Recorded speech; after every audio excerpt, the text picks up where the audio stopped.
there are two fundamental attitudes toward life and its sorrows. Those with the first attitude blame the world. Those with the second ask what they could do differently. It's much easier and much more gratifying to your basest desires to blame someone else for your misery. Life is full of ups and downs, disappointments, failures, obstacles, and stumbling blocks. Trust me when I tell you that you will need to be mentally tough to overcome and conquer some of the hurdles life will throw your way. It's called life. And here's what the key to it, that you have to work on yourself. I read every book I could on how to heal yourself. I listened to every speech. I talked to people. I went to lectures. I mean, everything dealing with healing, I fed my mind. Life is a fight for territory. And once you stop fighting for what you want, what you don't want will automatically take over. You are the only person that can encourage you to get back up. Look in the mirror right now and tell yourself, I will fight through this. I will make it, and I won't give up. Life, you thought you had me down.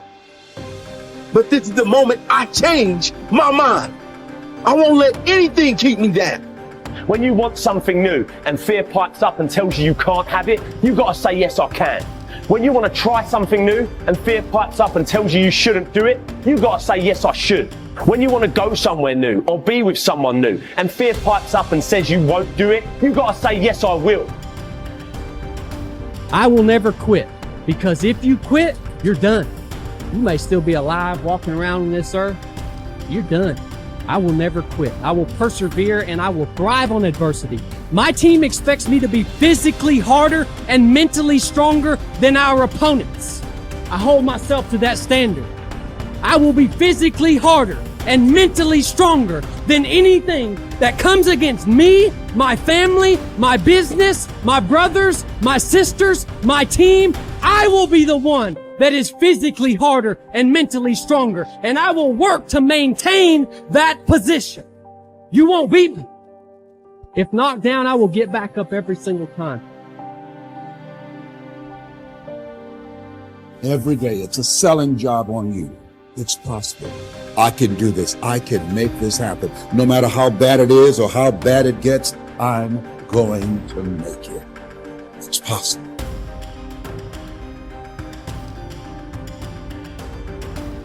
Yo, we all are great. We all should think that we're great. There's no reason for you to not think that you're great. If you don't think you're great, ask yourself why.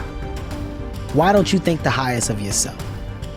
When you do, people have no choice but to follow suit. You got no choice but to follow suit.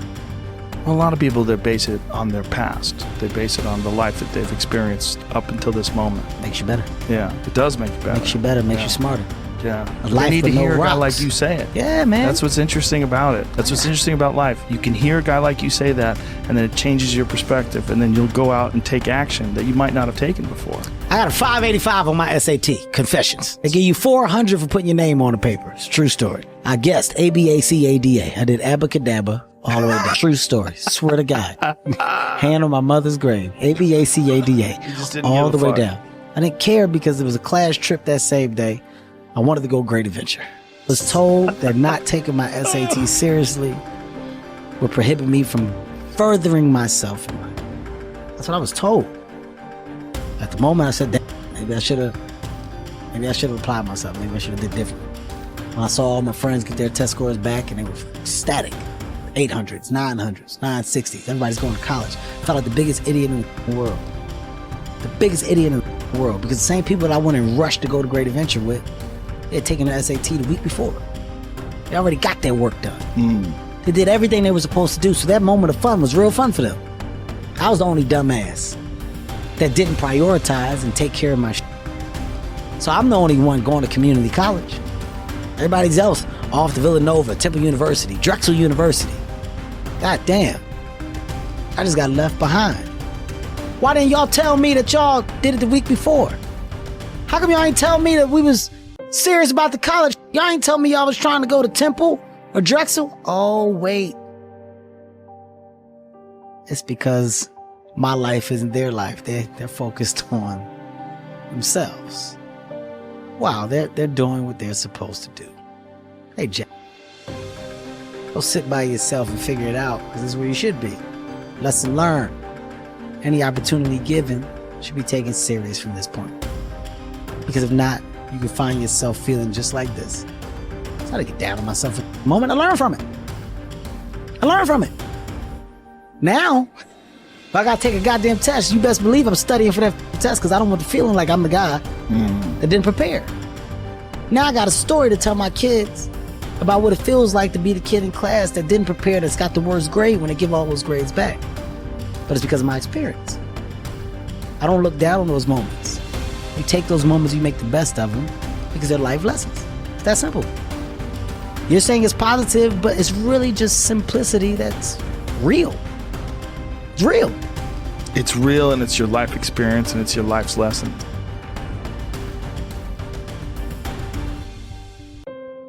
It's unbelievable how little genuine encouragement many people need, and how they had none. No one ever said to them and meant it. It's not okay for you to be a weak loser.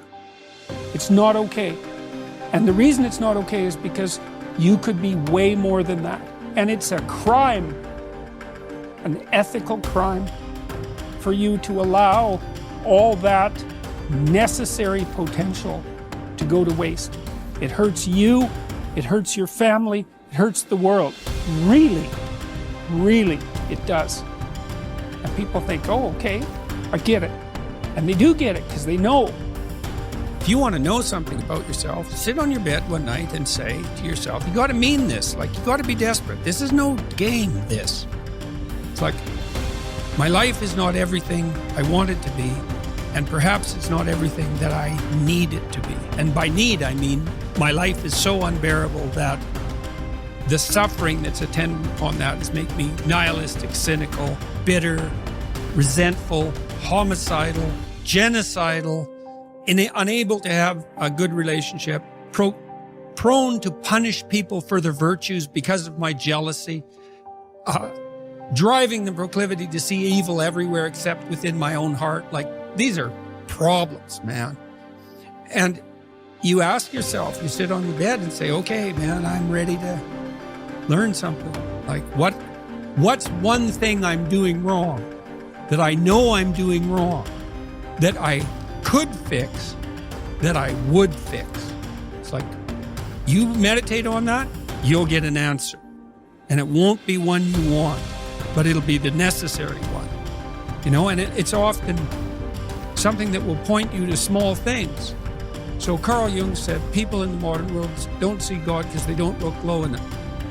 And so imagine you're in your messy bedroom, you know, and you're sitting on the edge of the bed trying to have an honest dialogue with yourself. And the little voice says, you know, it's pretty disgusting in here. And you think, well, I'm way above such trivial niceties as organizing my room. Well, that's pride. That's arrogance. If you're above organizing what's actually yours, how in the world are you ever going to organize anything else? And so you get on your knees and you think, well, it's time to, you know, take a brush to the toilet. And maybe that's where you start. And that works. Like, that works. You start making those micro improvements, like real micro improvements, real on the ground, actual micro improvements, the things you know that are wrong, you'll improve unbelievably rapidly. What's really interesting is self-value, real self-worth, comes from doing hard things. We keep talking about self-love. We keep talking about loving yourself, believing in yourself. That happens naturally when you go through something difficult. Everyone who's listening right now, I guarantee you, has been through something difficult. Maybe they lost a friend. Maybe they've been through cancer. Maybe they lost their job and had to rebuild. Maybe they completely got destroyed during the pandemic and had to figure everything out with their health. The point is, we've all done hard things, and self-worth and self-value comes from recognizing the hardship you've been through and the growth that you made during that time. Now, if you're someone who's listening and saying, Jay, well, I'm not sure I've been through anything that challenging, well, that's your challenge. Go and figure out what it is that you want to do that's hard. Is it developing a new skill? Is it getting a qualification? Is it starting that business or dream that you've always wanted to do? What's that difficult thing you're going to do on your own, with your friends, with the support of whoever's around you, but not with the crutch or the handicap of a partner? What are you going to build as a skill, as a tool, as a value yourself that's going to make you say, I've done something? And that's the beginning of it. The beginning is, I've done something and I did that and I can do that. And when you do that, yes, there's going to be, you're going to validate the wrong things. You're going to give yourself praise for the wrong things. You're going to go through ego. You're going to do all of that. But there's still a belief of, I can do hard things. I can do hard things by myself. And I know what value I bring to a relationship. Most people don't want to be really wealthy. What they do want is they don't want to have any financial concerns. If they want to buy a new suit, they can go and get one. If they want to take a trip, they can take the trip. If they want a new car, they can get the new car. They don't want to just run out and spend or buy. They don't want to have any financial concerns. 2, they want to wake up in the morning excited about how they're going to spend their day. And the 3rd, they want to mix with people who are upbeat and creatively productive. These are the 3 things that people really want.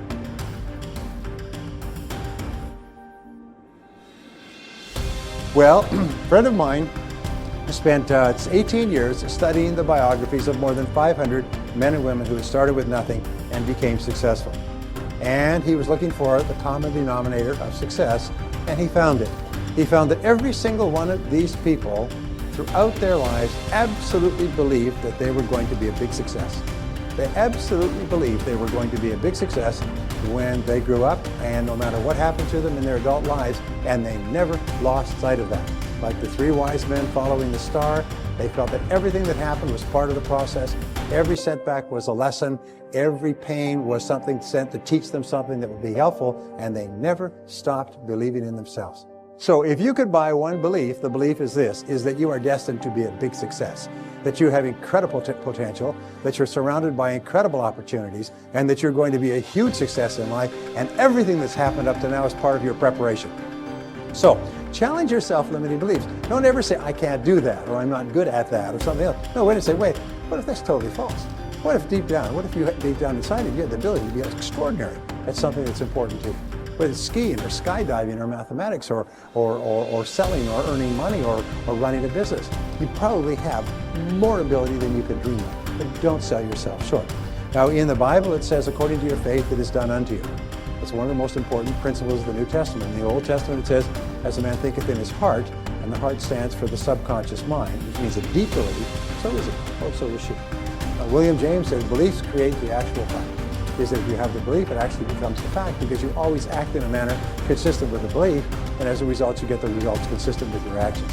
And you can control your beliefs. Is it easy to change your beliefs, especially old negative? No, it's not easy. Is it possible? Absolutely. Is it easy to lose weight? No. Is it possible? Of course it is. If you want to become successful in life, young man, he said, number 1, you got to change your mindset. He said, you don't get in life what you want, you get in life what you are. Number 2, practice OQP, only quality people. You earn within $2,000 to $3,000 of your closest friends. And the 3rd thing he said, develop your communication skills, because once you open your mouth, you tell the world who you are.